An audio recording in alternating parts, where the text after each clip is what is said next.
John for Cigar Trends Magazine, at Tobacco Plaza in Great Neck, Willie Flores of Hoja de Flores Cigars, made in Dominican Republic. So tell us a little more about what it's like to make a cigar, and how did you get into making cigars in the first place? Well, our family has been in the cigar industry for over 35 years in the U.S., originally in Cuba. My grandfather and father, who picked up the trade from my grandfather, back in the 50s, the 40s, brought it over here to the United States in 1962 when we came here. That's why in all our cigars, you'll notice there's a 1962 on it.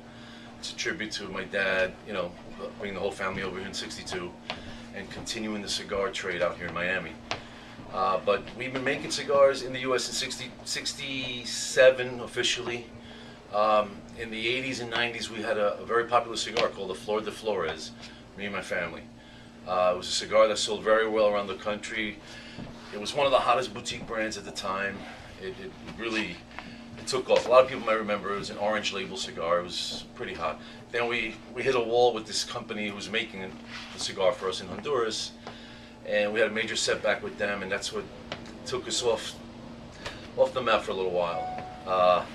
But about 5 years ago, I wanted to come out with an all Dominican cigar and bring back the name of the Flores name back into this industry. And it was a project that took me about 5 years to finally get, and we did it. We hooked up with a great factory in the Dominican Republic, the oldest factory, the oldest cigar family in the DR, the Carbonell family. And we produce 100% Dominican cigar, which is, to the way I would love a cigar. It's so close to that Cuban-esque flavor, that spicy, rich, sweet flavor that you get, and it's hard to find in a pure Dominican. But from blending and trying different things, we've, I think, come out with a perfect cigar here. This we launched last year. This year we launched a new cigar in the also 100% Dominican, but it's all Maduro. It's an all Dominican Maduro, and it's called the Authentico Maduro, Hoja de Flores, which has 2 leaves of piloto, Dominican piloto, which is very hard to find. It's really a Cuban piloto. It has a seco and a ligero leaf in there, and they're both from 1994, which not too many people have filler that old.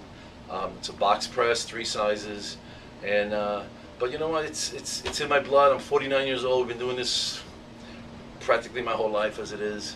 And we also have retail shops in Jersey for over 20 years also, me and my brothers. But it's something that that we're here to stay now.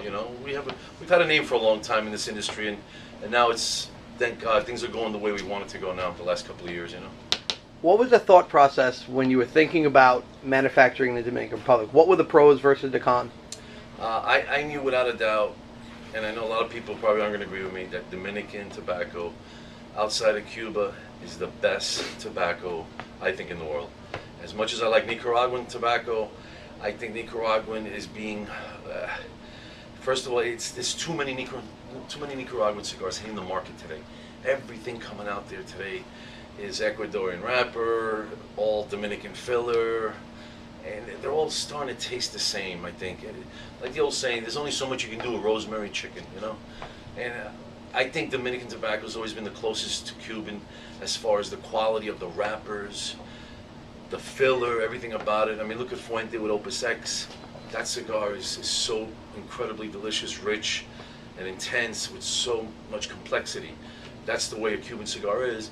And that's why for years I've been saying Dominican tobacco is so close to that Cuban-esque flavor. To me, has more character, more complex flavor, and that's where I like to stay. Eventually, I like to do something with Nicaraguan, though, some type of blend with Dominican, Nicaraguan, maybe something else. But we'll see. Give me one of your favorite childhood memories growing up pretty much on the tobacco farm, and just give us a sense of what that was like, being kind of born into a family that was going to be doing great things like you guys are doing. Well, I was very young when we left Cuba, but I remember just growing up in my house, when I was 5, 6, 7, 8 years old, my dad coming home after working in an embroidery factory in Jersey, but having pounds and pounds of tobacco, having him and his friend roll cigars right on our kitchen table at home for all the friends and family that that they had that would sell to or give out to, whatever. and because they knew my dad's history and everything, his reputation, cigars. Well, this is back in the late '60s, early '70s. I was very young, but it's when you grow up around it, there's an appreciation, and you always wonder at that age, wow, how do they do that? Well, those leaves come out with a cigar, and then as you get older, you learn a lot more, and you learn to really appreciate from the growing it to the final product. It's amazing seeing that whole process. All right, thank you very much for that.